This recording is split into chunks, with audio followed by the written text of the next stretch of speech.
Hello everyone, good evening and welcome to Roma Theory. Hummels is a new Roma player. It's official. There we land. Great signing. I think the last two signings, Mario Hermoso, I was about to call him Miguel Hermoso.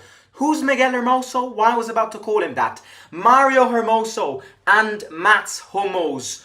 Some very good signings. I think some very, very, very good signings. Last minute signings. If only we were this quick throughout June, July and August in signing our players, we would have been even in a better shape, and most probably we would not have lost so many points at the start of this season. I am a very big fan of these two signings, and I'm going to get into it in a couple of minutes. I think on a term of quality, I think we can all agree that Mancini and Ndika were a solid defense line. If you add Hummels and Hermoso, I think the jump up in quality. But I think what they bring is more than quality, because I think what Hummels and Hermoso bring together is a massive leadership, sense of leadership, and a massive personality. Because I've listened to Hermoso's interview, for example, this morning, and I'm like, I've never been more satisfied than this interview when it comes to new players coming in and sharing their first words. You can feel the seriousness of a player who has arrived here not to fuck around. This guy is serious. Like, he is damn serious. And I think that the vibes that he can transmit to other players which are growing, players which also have grown, but can't feel that feeling anymore, I think these two signings massively outclass this team. And as I said yesterday or whenever it was, now we have a back line which can easily play with a back three if De Rossi wants to play with a back three. But now we have a back line where all of our defenders could easily be starters. It favors rotations, and it probably also means that whenever you rotate, you don't have a lot of problems in defense. Because Mancini and Ndika are solid, Hummels and Hermoso are solid, Hummels and Mancini are solid, and Hermoso and Ndika are solid as well. So, you see what I mean? I think we've found four centre-backs which in a way crack the algorithm, if you see what I mean. In a way kind of suit the way we want to play, because there are going to be games, and we've seen this against the Juventus, where we are going to play with a back three. And therefore, having quality centre-backs all around favours your picks when it comes to the back three. And it probably also favours the back three defence as well. So I'm a very, very, very big fan of these signings. I'm going to, of course, share my comments and reactions on them in this live stream. I want to know all of your reactions as well and your opinions on these last deadline week, post-deadline day signings, which now end Roma's transfer window. I also do want to speak about Manolas, of course. Yesterday, everybody was saying that Manolas was close to a return. Then this morning, Manolas himself posted a story on Instagram saying that, the rumors aren't true, that he loves us, but the love story won't continue. There will not be a last dance. And I am going to give my opinion on that. But, as always, if you haven't already, please do hit the like. If everybody in the stream, if you're watching live or not, I'm speaking to you. Hit the like button down below. It supports the channel a lot. Subscribe to the channel as well. And look, we've got a week and a half of boredom. Yes, a week and a half of, on a fan point of view, it's going to be boredom. But team point of view, a lot of analysis needs to go on what we got wrong in the first games to then improve. Because look, we cannot miss any more chances. We cannot miss any more chances in losing this train. We need to book our ticket. The more points we lose, the higher the chances it is that we do not book a ticket yet again for the Champions League and don't get top four. So from game week 4 against Genoa, there needs to be a change of momentum. There needs to be a change of attitude. There needs to be a change of results. And overall, there needs to be a change in everything, from confusion to decision making. So these days are very important for the team. Less important for us. But we've been very active in these last couple of hours in the transfer window. I am going to speak about Hummels. I did give my opinion on Hermoso, so if you're interested to see what I think about that deal, make sure to go watch my previous video on the Hermoso move. Now, first of all, can I just say what a guy Hummels is? I mean, I said this in the fan forum, but when he got out of that airport today, I thought he was Tom Cruise. I'm not even joking. Those sunglasses made him look like a 20-year-old, but at the same time, he could easily be my father. And it's that move that really gets me excited. Somebody who can come in and teach, somebody who can come in and add an extreme amount of powerful leadership, and somebody with balls. This is what we miss at this team, unfortunately. Hummels is somebody who's not afraid of taking risks, somebody who knows the game, somebody who's played the game, and somebody who has got the balls and knows how to, how to kind of tackle the games and how to tackle the pressure. So, adding on to this, he's coming from a team which in terms of passion is very similar to us. Borussia Dortmund, incredible fans. So he'll feel the responsibility of being a leader. He will feel the pressure of, I'm here. This is a team which, with a lot of new players, with a lot of young players. Let me be a light post to these new players. A lot of these emerging centre-backs from even Ndika and Mancini themselves, who, yes, aren't youngest of all, but still have a lot to improve. Hummels needs to be a light post, and I think this is the signing we needed. So in terms of him himself, what a guy. I mean, he's an absolute beast. He's about as wide as my wardrobe, and I'm not even joking. So again, and also adding on to this, the level of physique and physicality which he is going to add to our defense, I'm very excited about this move. In terms of the player itself, now I've seen a lot of perplexities around the web, around social media, a lot of fans going, do we really want Hummels, 35 years old? He's coming, it's basically his last step in the career. This will probably be his last professional year. It's a 1-year contract, 2.5, 3 million are his wages, so not too big. 1-year contract. I believe there is a chance to extend this another season. But yeah, it's a simple contract. I think the contract shows to me that this is a signing that it's kind of like, I need to put him in because he was a beast last season and he's going to add to it. But I also am going to put him in the team to teach a lot because so many players are going to learn so much from him. So I rate this. Contract, I am not a big fan of 1-year contracts. I've said it many times. I think with players, managers, directors, 1-year contracts aren't normally the solution because I think, 1-year contract, you don't have motivation if you know that at the end of the season you're going to leave. So, but again, Hummels is a professional player. Hummels is a serious person. So I have no doubt that, and it makes sense, a 1-year contract for a player like Hummels does make sense. Going back to the perplexities, I understand them. I perplexed myself back in June when we were initially linked with him. All I can say is, I think we forget what Hummels did last season. Now, I feel like we forget what Hummels achieved in his career. And you'll probably go, well, of course, he won a lot, but he won a lot ages ago when he was, when he was younger. But we forget what Hummels did last season. I mean, we forget what Borussia Dortmund did last season in the grand scheme of things, but specifically what Hummels did last season. The guy got Man of the Match awards from the quarterfinal. Unfortunately, the final, they did lose.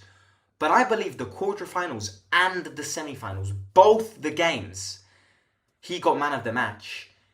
He pocketed Mbappe for 180 minutes against PSG, scored a goal in the semi-final against PSG. So I'm like, okay, the age is worrying, but there were so many players out there who were still massive players at certain ages. And Hummels is one of them. Apart from the fact that, may I add, being 35 years old, I remember following a lot of games from Borussia Dortmund last season because it was their season, I don't know why, but I followed a lot of their games in the Champions League and the Bundesliga as well because I always tracked Bayer Leverkusen and hoping that they would lose, so sometimes I'd bump into Borussia Dortmund. I followed Borussia Dortmund a lot last season. And I don't remember many injuries from a player who's 35 years old. Way less than some of our players in our team, which are younger. This is a smart signing. This is the signing we needed. So I think, having said this, the question now is, because the transfer window's done, a lot of people are asking, are we going to buy somebody else? No. The transfer window is closed, confirmed. There were the opportunities, we took the opportunities, we've invested a lot of money, we bought a lot of players, we changed their team a lot, we changed the perspective of our team a lot. The transfer window is done. So a lot of people have asked us, me, you guys, what rate out of 10 would you give this transfer window? This is a question which I'm asking everybody in this stream right now. From 1 to 10, 6 being average, 10 being amazing, 1 being disgusting. From 1 to 10, what would you give Roma's transfer window? I am going to give it an 8 minus. 7.5, 8 minus. Simo, why that low? I don't think it's low. I think 8 minus 7.5 is a successful transfer window. There are two main reasons as to... No, there are three main reasons as to why I think it's a 7.5, 8 minus. Number one, a lot of these signings were very delayed. A lot of these signings are good signings, but a lot of these signings came today, yesterday, and the day before. Had no preseason, had no terms of, constant elements of orientating themselves, understanding De Rossi's tactics. Lucky to Hermoso and Hummels, who did not get call-ups from their own national teams. They are going to have this week and a half, which is going to help a lot. A lot of delays. I think a lot of these players we could have bought them ages ago, and it would have massively benefited us. Hummels and Hermoso, I understand they're free agents. I understand the free agent market took opportunities right now to not distract ourselves from the other transfer windows. But, there were weeks and weeks and weeks in our transfer window in July where nothing happened, where we could have easily bought Hermoso and Hummels. And I think the difference would have been big. So that's the number one reason. Number two, what was number two again? Oh my God, I forgot. Oh yeah, number two is right back. Number two is right back. Now, no disrespect to Saud Abdulhamid. I believe in him. I trust him. I have faith in him. Is he the right back I was expecting? No. Is he the right back that De Rossi was expecting? No. Realistically speaking, I may be very wrong when saying this, and I hope that he completely proves me wrong. Is he the right back, which is going to revolutionize our season and be the killing right back that we needed? My opinion, unfortunately not. That doesn't mean that he could go well. I'm saying is he the right back who can come in and be a Joao Cancelo type of right back? I don't think so. I may be very wrong, but I don't think so, because I think it takes time for a player to go from the Saudi League to the Serie A. In terms of tactics, in terms of technique, come on, let's not lie to ourselves, and in terms of competition. So I think, he's going to get used to it, but it's going to take time. I don't expect Saud Abdulhamid, performing a masterclass for performance next Sunday against Genoa. Because realistically speaking, I don't even think he's going to start that game because he's not ready. And adding on to this, he's now back with the Saudi national team, so he just isn't getting many times in training sessions. So his time will come, but it's not the right back which is going to kind of completely revolutionize their season. And that is a position that we knew in May that we had to tackle very well and serious in the transfer window, that we decided to wait a lot to tackle on it, and ultimately not getting the best of right backs which was available. So that's that. And then the last reason is because I still think that there were some decisions in her transfer window which were a bit confused and chaotic. Now, number one, this concept of not really getting the right back which is going to make that jump, I think is important to tackle. Number two, I think we've understood that we want to play with a back three, and the back three is going to come very handy now, after seeing that in the first 3 games the back four didn't happen. But that means that your kind of projectile sense wasn't there, because otherwise Hummels and Hermoso would not have been bought the 4th of September. You know, if we knew and if we wanted to start with a back three, we had to know this in May, in June, to then tackle, to then tackle the transfer window in the best way possible to kind of fulfill those demands. But the fact that we're changing formation week in and week out, it means that we are confused. The other thing, Soulé Dybala, Soulé Dybala is very, very, very good together, and we all thought that Soulé and Dybala would have been perfect together, and there are going to be games where Soulé and Dybala will start together. But unfortunately, what I think Roma did here was get Soulé and then sell Dybala. And look, that's exactly what we wanted to do. We bought Soulé because the Fredkins, De Rossi, Lina Seduco and Folarin Ghisolfi all mutually agreed, unfortunately, that Dybala had to be sold. So that's why we bought Soulé. But now that Dybala stayed, you've kind of fucked this idea of Dybala Soulé, and you're forced to start him in one game, start him in another game. So and then look, the other thing, which is a risk. Life is full of risks. Kids, people, fathers, mothers, girls take risks in life. Taking risk is fun. But having Dovbyk as our starting striker, selling Tammy, and then not getting anybody to replace Dovbyk in case he gets injured or in case he doesn't perform well, and only keep Shomurodov as a second striker, is a risk. Is a risk that we could have avoided. Now again, I've got nothing against him. Shomurodov scored the only goal of our season so far. He's probably the one who deserves the most. But if you ask me, it's a risk, because we can't hide the fact that Shomurodov was a second-tier player at Cagliari and a second-tier player at Genoa. So, and at Spezia as well, when he had that little experience. That doesn't mean that he can't score 20 goals this season. But, sometimes you see, when Sal Gallo says rule number 1, let's not overreact. Fully agree. But I'm gonna switch that comment and also go rule number 1, let's not overexpect. And that is, I think, what a lot of these decisions are the victim of, over-expectation. The fact that Shomurodov scored a goal against Empoli does not mean that Shomurodov will have the abilities of being a perfect second striker. And I think that's what got carried away. Because I think if we had sold Tammy, then I think it would have been smarter to ask Salomekers and Jovic as well. So you see what I mean? I always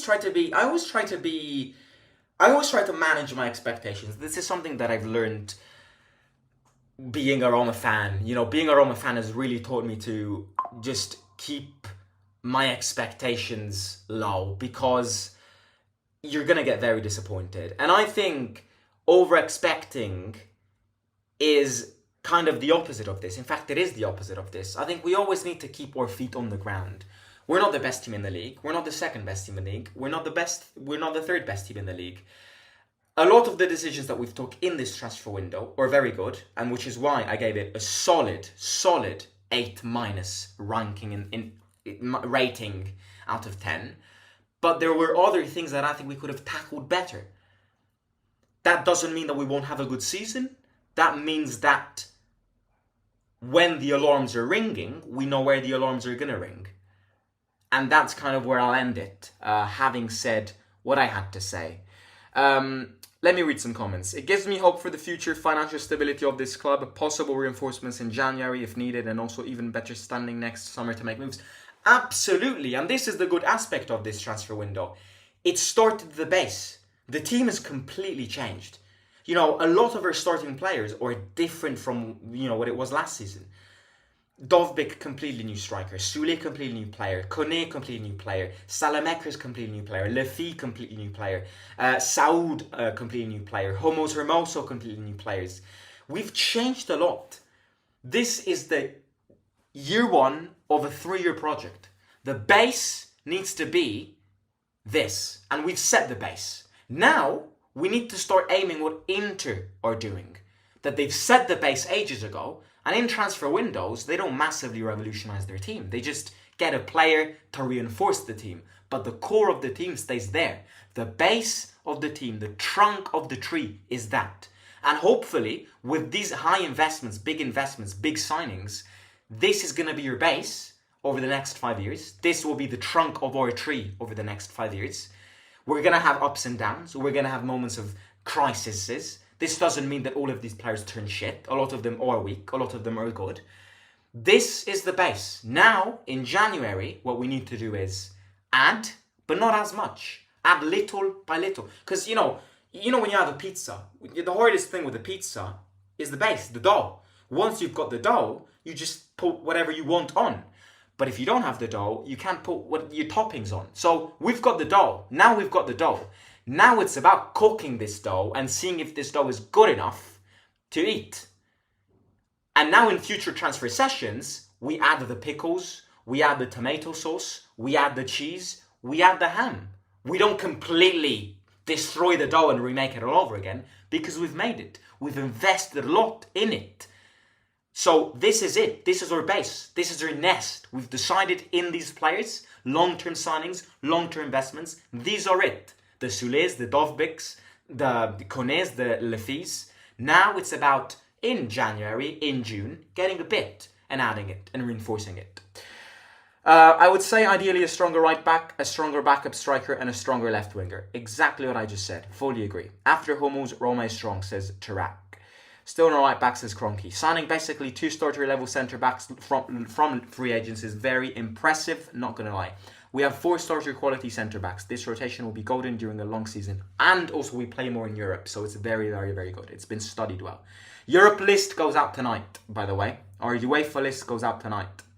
Which is why we made Hummels sign his contract this afternoon very quick. So that we could have inserted him in it. Hey bro, are you related to Andrea e Valfredo Amendola? No. This transfer is either going to be unbelievable or shocking. He plays 4 times and leaves in January. No, I don't think so at all. I would have liked Odriozola.